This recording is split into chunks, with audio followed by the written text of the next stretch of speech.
Do they enter next season as the favourites, bearing in mind Tatum and Brown are 26 and 27?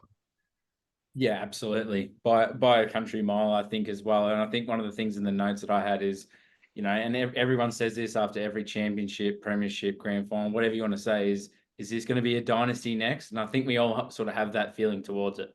I mean, game five, just for example, Tatum and Brown both shoot 3 from 16 from three.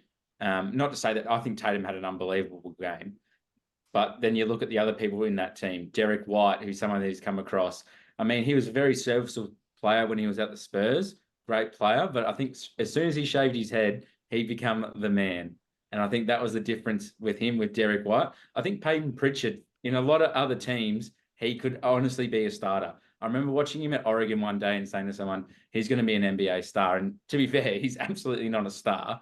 But he played his 1 minute and 20 seconds and he hit that three towards the end of it and he did what he needed to do. And I think he'll end up playing a lot more minutes next year. So I think that'll be in favour. I think big credit needs to go to Brad Stevens, who's gone up higher into the GM role. And I think obviously from his standards going, okay, Tatum's been good. Let's sign Brown for longer. Let's bring in these role players in, Porzingis and Drew Holiday, and do what we need to do.